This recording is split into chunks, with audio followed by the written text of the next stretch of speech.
बुद्ध अपने एक प्रवास में वैशाली आए।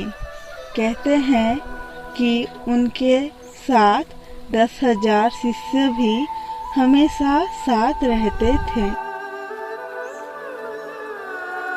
सभी शिष्य प्रतिदिन वैशाली की गलियों में भिक्षा मांगने जाते थे। वैशाली में ही आम्रपाली का महल भी था। वह वैशाली की सबसे सुंदर स्त्री और नगर वधू थी। वह वैशाली के राजा, राजकुमारों और सबसे धनी और शक्तिशाली व्यक्तियों का मनोरंजन करती। एक दिन उसके द्वार पर भी एक भिक्षु भिक्षा मांगने के लिए आया। उस भिक्षु को देखते ही वह उसके प्रेम में पड़ गई। वह प्रतिदिन ही राजा राजकुमारों को देखती थी, पर मात्र एक भिक्षा पात्र लिए हुए उस भिक्षु में उसे अनुपम गरिमा और सौंदर्य दिखाई दिया। वह अपने परकोटे से भाग आई और भिक्षु से बोली, आइए कृपया मेरा दान ग्रहण करें। उस भिक्षु के पीछे और भी कई भिक्षु थे। उन सभी को अपनी आंखों पर विश्वास नहीं हुआ। जब युवक भिक्षु आम्रपाली के भवन में भिक्षा लेने के लिए गया तो वो ईर्ष्या और क्रोध से जल उठे। भिक्षा देने के बाद आम्रपाली ने युवक भिक्षु से कहा, 3 दिनों के बाद वर्षा काल प्रारंभ होने वाला है। मैं चाहती हूँ कि आप उस अवधि में मेरे महल में रहें। वह भिक्षु ने कहा, मुझे इसके लिए अपने स्वामी तथागत बुद्ध से अनुमति लेनी होगी। यदि वो अनुमति देते हैं तो मैं यहाँ रुक जाऊंगा। उसके बाहर निकलने पर अन्य भिक्षुओं ने उससे बात की। उसने आम्रपाली के निवेदन के बारे में बताया। यह सुनकर सभी भिक्षु बड़े क्रोधित हो गए। युवक भिक्षु के बुद्ध के पास पहुंचने से पहले ही कई भिक्षु वहां पहुंच गए और उन्होंने इस बर्ताव को बढ़ा चढ़ाकर सुनाया।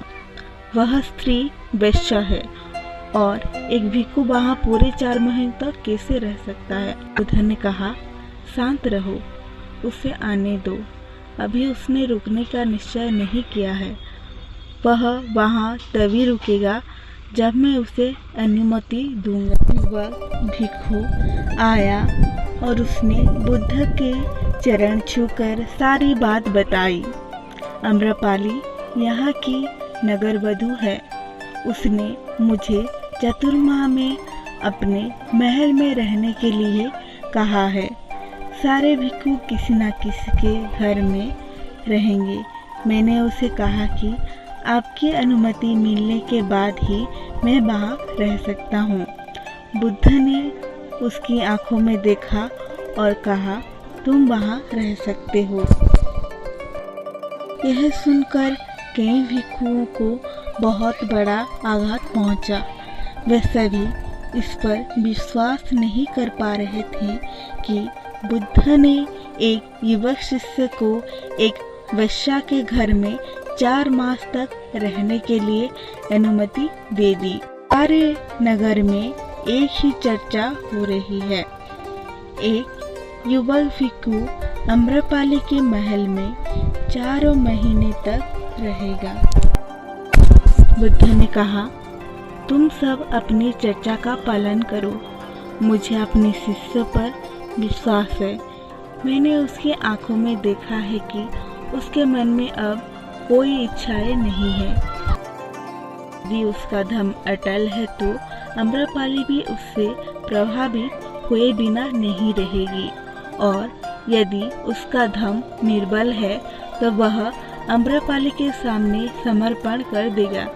यह तो भिक्षु के लिए परीक्षण का समय है। बस 4 महीने तक प्रतीक्षा कर लो। मुझे उस पर पूर्ण विश्वास है।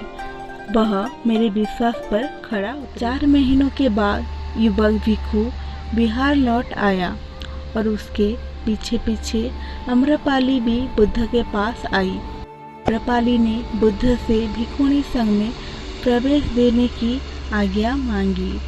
उसने कहा, मैंने आपके भिक्षु को अपनी ओर खींचने के हर संभव प्रयास किए, पर मैं हार गई।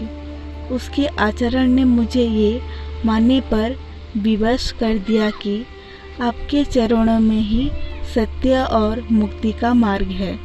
मैं अपनी समस्त संपदा भिक्षु संघ के लिए दान में देती हूँ। अम्रपाली के महल और उपवनों को चतुर्मास में सभी भिक्षुओं के रहने के लिए उपयोग में लिया जाने लगा।